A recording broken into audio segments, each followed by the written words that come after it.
just can't take it anymore. I can't take level in this bed one more time.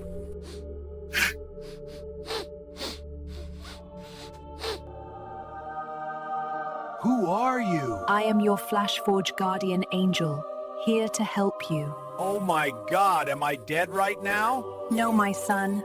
I am here to bring you a gift from God.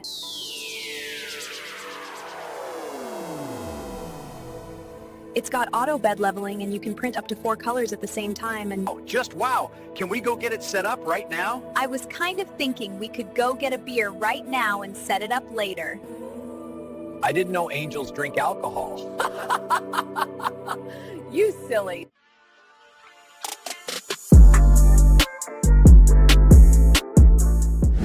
What's going on, guys, and welcome back to RevRender Garage. Today's video is going to be something pretty exciting. We are diving into a review video on a FlashForge AD5X multi-color printer. I luckily picked myself up one. I have already unboxed it. I want to take you through what I went through. It was super simple. I was very impatient and just couldn't wait. But it came fully enclosed with some styrofoam with a couple pieces on top. You would take off all these filament spool holders and they just slide right on. The screen had 2 bolts right here. You unbolt it and then the screen pops up and you slide it right in. Super simple. There's one mechanism right here that had 2 bolts. You bolt it in and then you clock this filament holder on, and that was it. I plugged it in and pressed print. And since then I've printed quite a bit of things. This is my first multicolor print, a full model car. Pretty cool. This is one of the first things I did. This is with a 0.4 nozzle. Since I've gotten a 0.25 nozzle, so I'm sure diorama for my garage, a little Hot Wheels car. There goes my wheel, but yeah, you get the idea. But yeah, so I'm gonna take you through really some of the easy steps for this. I'm going to get the filament unloaded. There's no special things you need to do. Once it's done printing, it pre-cuts the filament, so all you do is just unwind it. Simple as that. That's pretty cool. Yep, just unwind This it. is my first time seeing this printer, so I'm getting a lesson as well. So I just unwind it. I'm gonna grab a piece of tape just so I hate when the filament gets intertwined and it snaps and gets stuck. Simple as that. So I'm just gonna get all these unloaded. Go ahead and grab some PLA. The handy little bin down there. Yep, it's got some little packets in here to keep it all nice and dry. Got this on Amazon, throw the link down in the description. Then loading it. So what are some of the things you like already versus the Creality S1 Pro? The main thing that's the biggest game changer is the auto leveling. And just sending the print in general. With the Creality, we had to get the STL file, put it in the slicer, which normally have to do, slice it, and then save it as a G code, put it onto an SD card, then take it from your computer, put it onto your 3D printer. Oh my God, what a hassle! Then start it, and so this is direct to print. I'll go from the slicing software, send it to the print, and it starts printing. Wow. I haven't not had a good print since I've leveled it one time. Wow. With the Ender, we have to level it by the springs and then do the auto level system thing that it has. There's been times we've had fights for multiple days. And I don't know how many times I've had a print that I've tried to get going so many times, and it's sitting there for a couple days before I'm finally like, all right, I need this thing printed. Just as easy as it was to unload the filament, even easier to load it. So I'll just slide it on here, and then you just slide it into the corresponding spot, this is number 1. Okay, so 1, 2, 3, and 4. So this is gonna be number 1. So I'm just gonna hold it in there and just hold some pressure. Okay, so I'm gonna hold it and I'm gonna have him go over here to the screen, and it says that it's auto loading. So now it's taking it out of my hand. You can see it going up to the tube. I'm gonna get all of these put on. All right, so I've gotten all 4 colors loaded up, and now I gotta go over to the screen and hit on this little filament button right here, and it shows my 4 colors. So if there was no filament in there, it would just be a blank symbol. No, it wouldn't show a color or nothing. So it is highlighting over my number 1, and currently it shows that I have red, blue, black, and white, all PETG.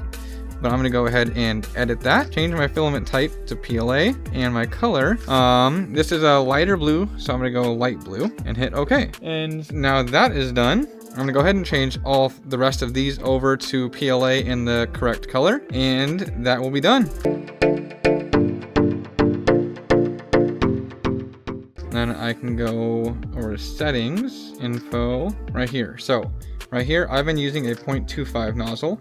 I'm gonna go ahead and change that back to a 0.4 for this. Now let's go ahead and change the nozzle. I'm gonna do this with one hand. It is so simple. I'm gonna go ahead. This is a magnetic cover, which comes right off. Two little spots right here. It just slides on. And I'm gonna go ahead and grab this and pull it away just a little bit. And it put this little metal retract thing here.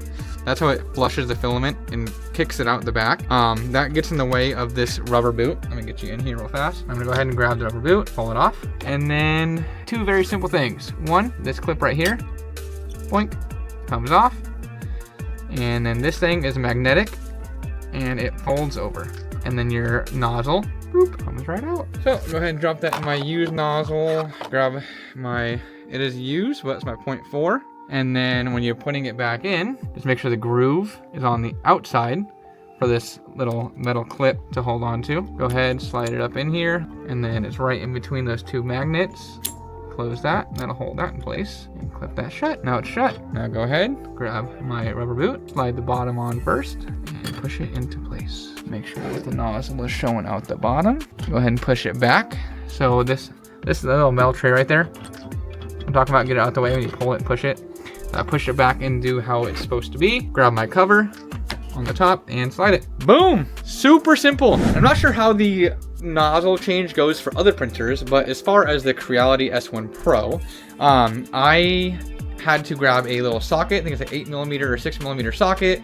Take the rubber boot off, unscrew it, and you only could really do it when it was hot because the filament doesn't get cut like it does here. Take the filament out and then let it cool down, and the whole process. This is just super simple, super fast. But now that we got the nozzle changed, the filament's ready, the printer is now showing the corresponding colors. I'm gonna hop over to my computer, open the Slicer software, and I'm gonna get a different print, something that doesn't normally come with, you know, factory on here, so you guys actually see a multicolor print. I'll slice something up and get it sent over to the printer. When I do that, since I changed the nozzle, I am gonna make sure that when I send the print over to the printer, I am going to hit the level button so it auto levels and gets, you know, reset with the new nozzle, and make sure that when I actually send the print over, it's going to ask me on the slicing software as well what filament colors go to what nozzle on here, just to double check that you're printing the correct colors you want to print in the right place. So I'll see you in a minute. I might show you on the computer before I send it. All right, so I got the slicer open right now. I got a couple different projects, but I'm going to be printing this little car right here. So I'm gonna have it on 3 walls and a 0.2mm. So I'm gonna have this one printing. It's gonna be a multicolored little balloon car. I got it with 3 walls and a 0.2 layer height. I'm gonna go ahead and make sure that all these colors are aligned with what it's showing on my printer, and also I use the correct branding. I got Anycubic for 3 of them, and I have a Creality Ender for the black that I have loaded in. Go ahead and slice it. So it's gonna take me an hour, and it's gonna have 41 filament changes. But I'm gonna go ahead, and once I hit print plate, it's gonna pop up this. It's gonna say select your printer. It's saying no idle right now because I have it printing something. But it's gonna show me the 4 colors that I have on here. It's gonna ask me to I hit the drop down, and it'll say, is it in slot 1, 2, 3, or 4? So I'll just confirm. That's it. Blues in 1, reds in 2, black in 3, gray in 4. Then I go ahead and either level or unlevel. I don't have to level it. Yeah, so I have that enabled. So okay, so this, if you do not have this enabled, you do not have to double check it. I just like the double check, so I leave it enabled. And then you go ahead and send it. So I'll see you guys once it starts printing. I want you guys to see this in real time, man. This thing cooks along. It does print extremely fast. All right, guys, since we are actually comparing these two printers, obviously this one is a little bit older. It's about a year and a half or so old. This one's brand new, but I want to show you some of the major differences between the two printers. Both have auto leveling features. This one says auto leveling, but you have to manually level it before it'll auto level. I know that doesn't make sense. What does that mean, Shane? I don't know. Don't ask me questions. But we're gonna go through what the leveling process looks like this, so you can see what a time saver a true auto leveling printer is. This, out of the box, was not 10-minute setup. This was probably hours to get this thing dialed in. Once I put it all together, get it dialed in, and then go through the leveling process and try failed print after failed print after failed print. Re-level after re-level after re-level. So, if that doesn't tell you enough, I'm going to show you what the leveling process looks like really quick on this. So we're going to go to settings, we're going to go to leveling, we're going to go to auxiliary level. Okay, give it a second. It's doing its little auto home. Don't get me wrong, these are great printers. They print great quality. It did us very good. Yeah, just over the headaches. But the auto leveling features, huge selling point. So now you've got 5 points. You've got your center axis, 2, 3, 4, 5. We're going to take this piece of paper, and this is going to be our variance right here. You slide that in between the nozzle and the bed. And if it's too tight, you raise the z-axis. If it's too loose, you lower it. You get number 1 looking good, and then you go through to 2, then 3, then 4, then 5, and then 2, then 3, then 4, then 5. Cue the time lapse.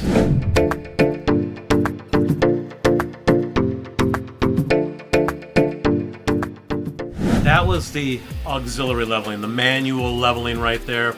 You got to go around the whole thing twice. Make sure you're just feeling that piece of paper where it's just rubbing in between the nozzle and the bed, the print bed. Now we have to auto level it. And I'm going to be honest, when I bought this, I thought, well, I don't even have to level it. It was auto level. Now it's going to hit all 16 of these points, and it's going to determine where the high spots and the low spots are in the bed, so it can manually adjust while it's printing. But you still have to go through that whole manual process before it can do this. So getting a 3D printer that can auto level itself right out of the box, all you have to do is just press print.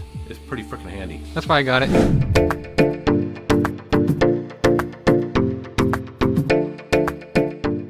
Pro tip. Auto leveling is not always auto leveling. Do your homework, boys and girls. Okay, so you guys are about to watch a time lapse of 2 different prints. The first print, but it is going to be showing you that you can print multicolor by object. So it'll print one whole object and then switch objects and then switch colors. The second one, and you program that yourself. Yep. So you can lay things out on the board and say, I want 6 of these, but I want 2 of them in red, 2 of them in blue, and 2 of them in white. And then there's a button to auto orientate once you tell it that you want it printed multicolor by object instead of layer.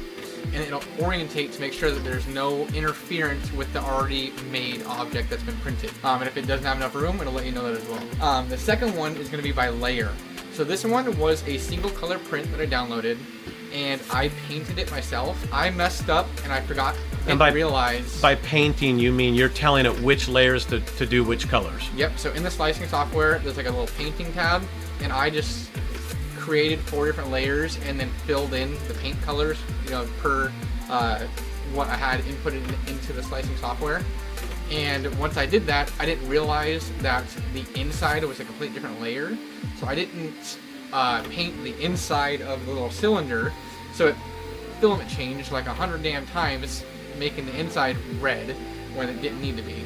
So that's why it took so long for that second print. Normally it wouldn't happen.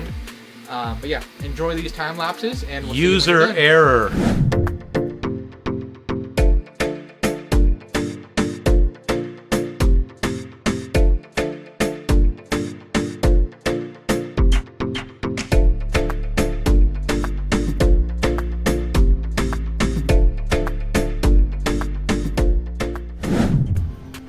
And boom!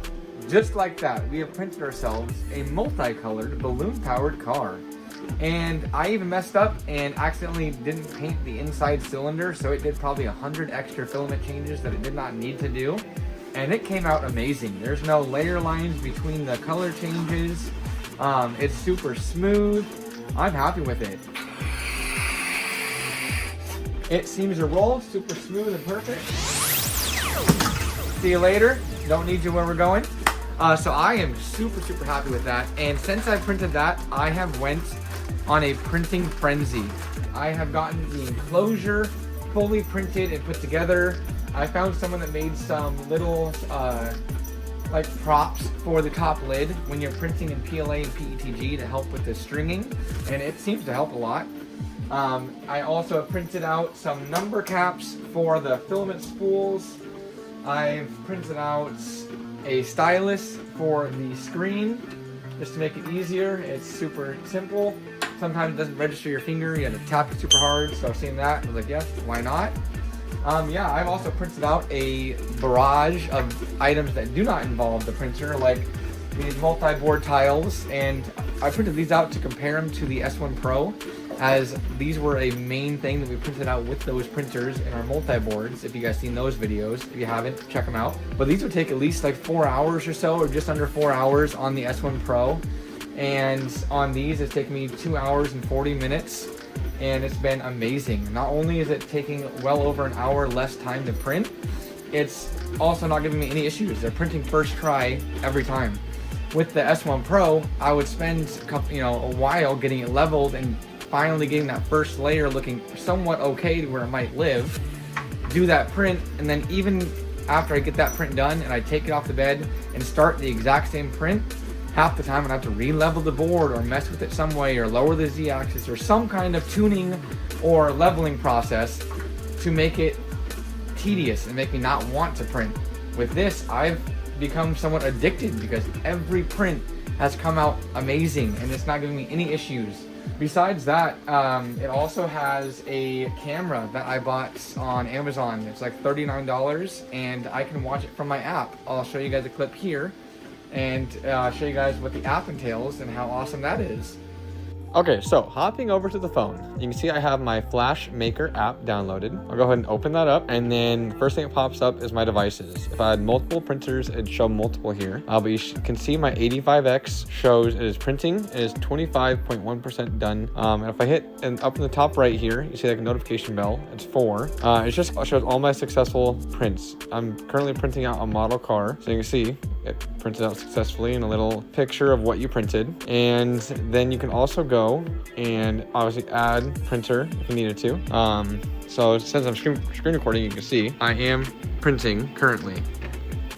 But I'm going to go ahead and show you. You can click on this. It shows 3 hours, 57 minutes left. It also shows your filament you have loaded in, and if one of your filament runs out, it'll show you your little line through it that you have ran out of filament. You can change your printer, degrees here, for the hot end, for the bed, for your cooling.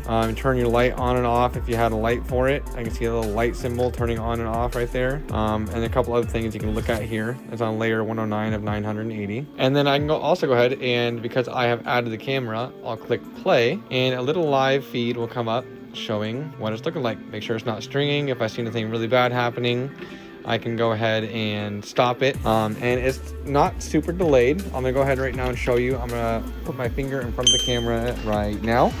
It's like a second delay. I was thinking like a 3-second delay, but it's not bad at all. So it does exactly what you need it to do. So I hope you enjoyed that. Let's hop back over to me showing you about the print. So yeah, the app is super cool, makes it user-friendly. The leveling process, super user-friendly. Every bit about this printer has made me fall in love with it, and I have not regretted this purchase, not one bit. The only cons, I would say, I'm being completely honest, I'm not being paid for this review, but I do not like that it takes probably at least a minute or so between each filament change. So I'm gonna put it to a lot more use, and I want to try out some TPU filament soon and see how that works out. But so far, I am for the money this thing costs, I am super impressed. I hope you guys have enjoyed what you watched so far. If you guys have anything that you'd even want me to test out on this printer, that would be like a selling point for you, let me know. I have no problem printing them out for you guys and testing it out for you. Yeah, if you have any comments, make sure to leave them down below. Give us a like, comment, subscribe, and we'll see you in the next one. RevRender out. As always, thanks for watching. Tune in every Saturday for a new video. Also, don't forget to like, subscribe, and comment. Those likes really help us out with the YouTube algorithm. Until next time, RevRender out.